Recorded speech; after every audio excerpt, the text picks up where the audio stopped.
So how often does this happen to you? You create a to-do list first thing in the morning and it just keeps growing and growing throughout the day.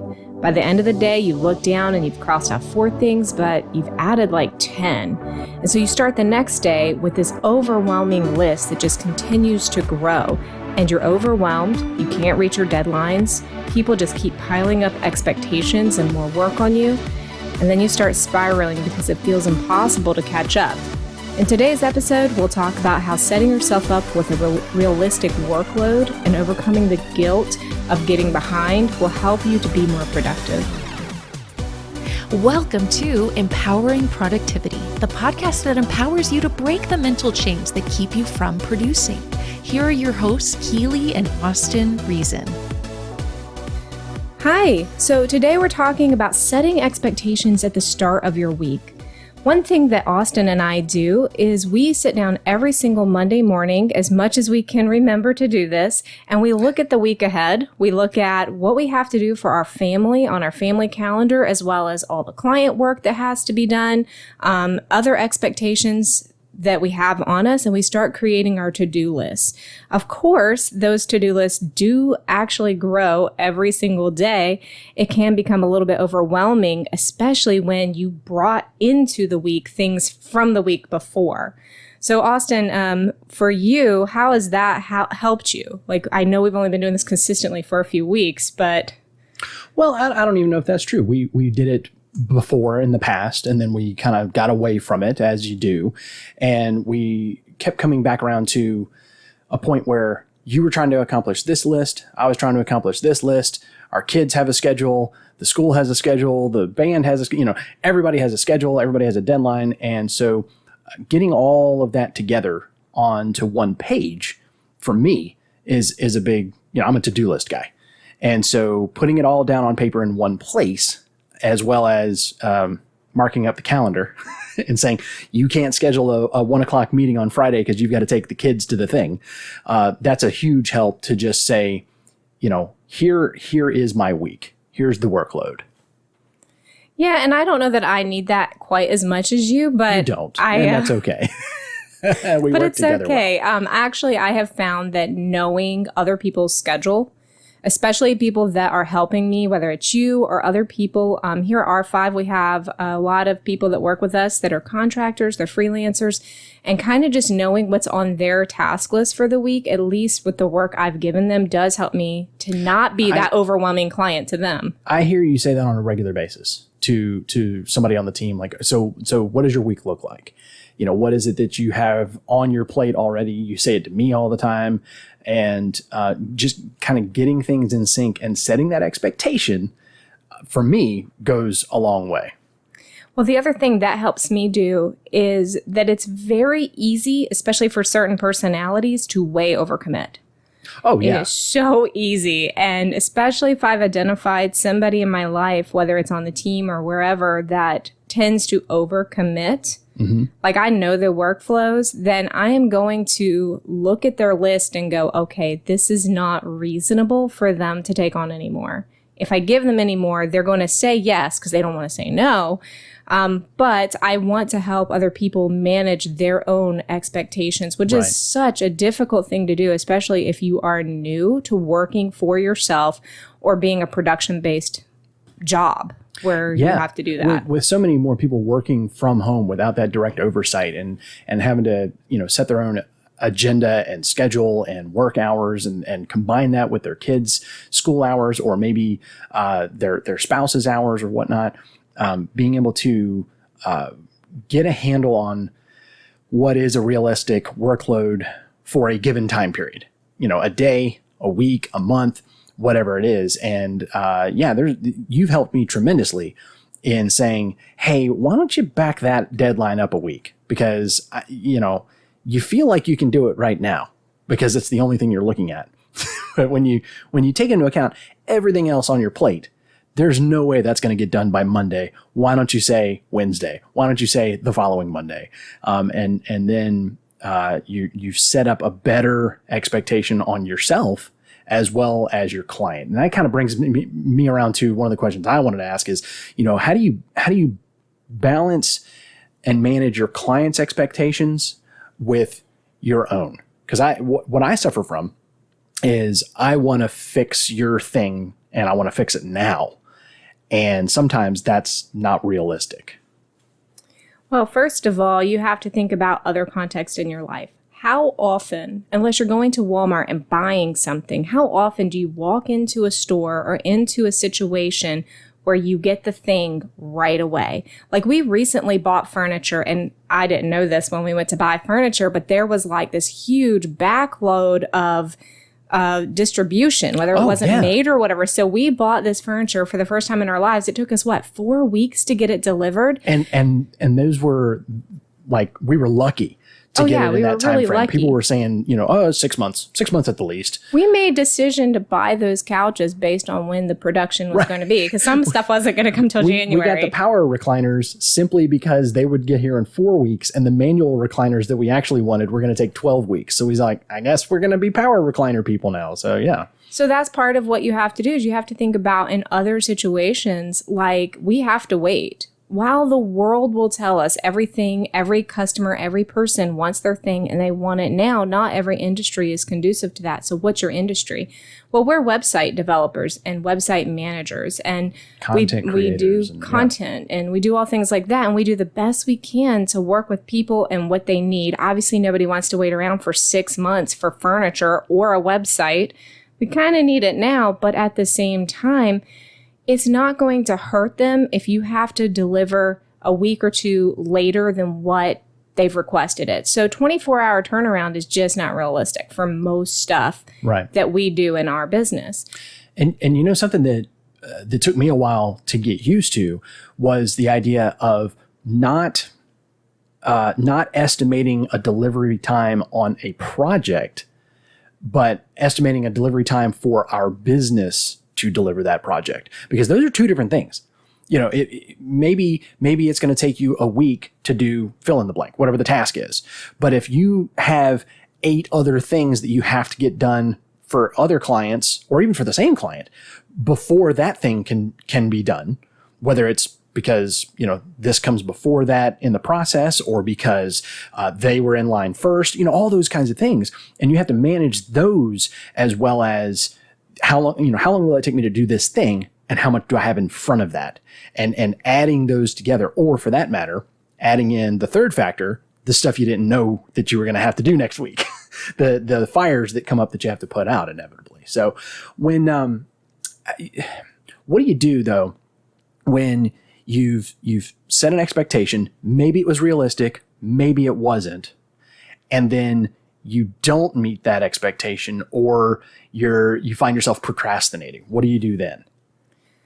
Well, I mean, this happens all the time to people, because I think that there's this guilt factor that starts to grow when you told somebody a deadline, like, I think I can get it done in 7 days.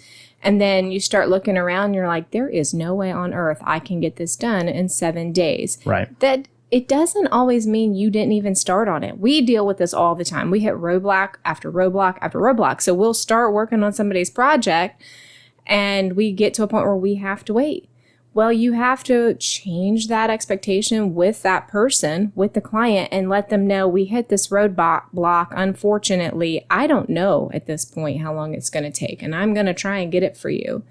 But the other problem that we end up having is that guilt grows, because now we're like, oh no, we said we were going to be able to do this for them, and now we're not, and now they're waiting on us, and they really need it, and now I feel guilty. I didn't get it to them.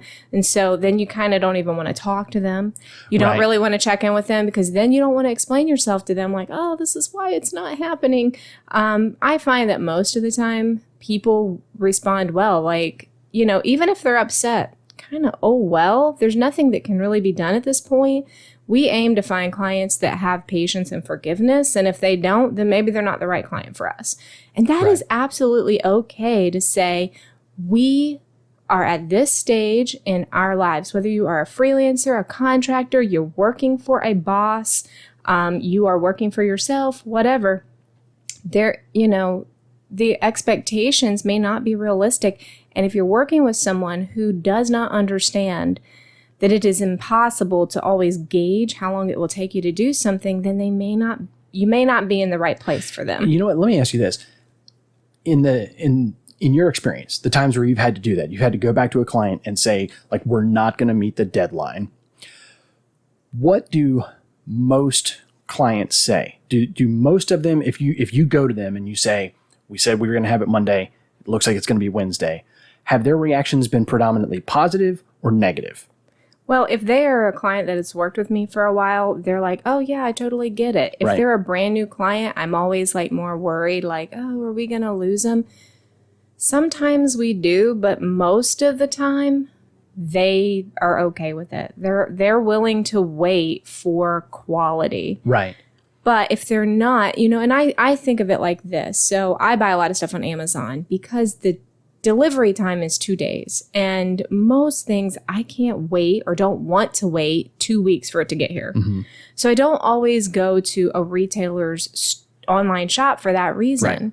Well, Amazon and their infrastructure is bigger, and that's fine. But not every client is like that. And you just have to be willing to let them know. Now, if you are in a situation where you're a freelancer and you're working for someone, or maybe you're working from home as a boss, it is a little more difficult, but you have to let them know this is reality. You don't know what's happening, especially when you're working from home. Yeah. And I would say that when you feel that guilt spiral happening, like it's not going to be done on time. So then you feel guilty, which means then you procrastinate, which means then you're making it worse. And then you feel more guilty. Instead of doing that, instead of riding the guilt spiral down, break it up by communicating with the person, the client, the boss, whoever it is, and adjust the expectation and say, you know what? Here's what's going on. And like you said, we ran into this roadblock, or, something popped up that we didn't expect, or whatever the time, the difficulty is, and lay that out.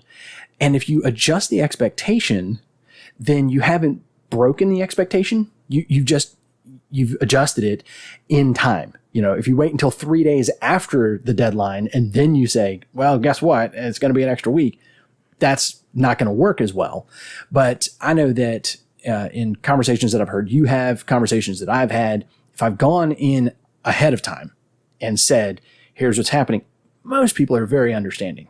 And then all the guilt goes away, which generally means you're going to end up getting it done faster because you broke the guilt spiral. So I think one thing that I've heard described over the years that helps me with the workload coming in, the scenario you described at the top, right? You start the day with a to-do list that's 10 items long, and at the end of the day, none of those 10 got done, but 5 more got added on, right? So now it's beginning to snowball on you. I've heard people describe sort of a prioritization matrix, which sounds really awesome, but it's just a grid, right? And you have urgent and important. And you align those in such a way that you have things that are yes or no on those two things, right? So you have things that are urgent and important. You got to get those done. Those need to go to the top of your to-do list. You have things that seem urgent, but are not really important, right? That's the fire that suddenly comes up and you think, oh, I got to fix that now. But if you think about it, it will not impact anything if that waits a few days while you're doing other stuff that is important, right? You have things that are important, but not urgent. So again, those can go further down the list. And then the last thing is not important, not urgent, like bottom of your to-do list. So if you can set things up in that way realistically, and then, arrange your to-do list based on those priorities, it can just help out a whole lot when everything starts to pile up. The other thing you have to do is not let somebody else determine for you what's urgent and important. This is very true. And that is difficult when you have, because there are plenty of people that you will work with that will make you think that their thing has to be done immediately and right away. And whether they mean to or not, they're kind of pushing you to put their thing ahead of whatever else your priorities or tasks are. And if you are working for a client, so you're working for yourself, you're a contractor, freelancer, small business, or whatever, you have to be the one to make decisions every day about what's most important. what client has been waiting the longest? I need to get started on theirs. This person thinks that their problem is more important than everyone else because they needed it yesterday. Well, that's their problem. That's right. Well, just before we close out, we wanted to let you know that this podcast is brought to you by R5 Website Management. That is us. That is our business. It's what we do. We offer all kinds of amazing services to help your small business and its online presence, whether that's search engine optimization, it's content creation, anything that we can do to help your business reach the right clients for you. So if you're in that position, you're looking for a little bit of help, stop by r5websitemanagement.com and drop us a line there. Let us know how we can help you out and move your business forward. All right. And so just to kind of wrap this up with, you can set your realistic goals and your realistic schedule for every week, and clients are going to come in or things are going to happen and you're going to have to readjust. So I recommend that you stay fluid, move your deadlines, keep telling people what changed, and then get help. And that help can be in your household. It can be asking someone else that's living with you or a partner or someone to help you get things done. Or it can be like hiring out some work that seems to always be getting left behind. And there are plenty of ways to do that. So that's my encouragement for you guys.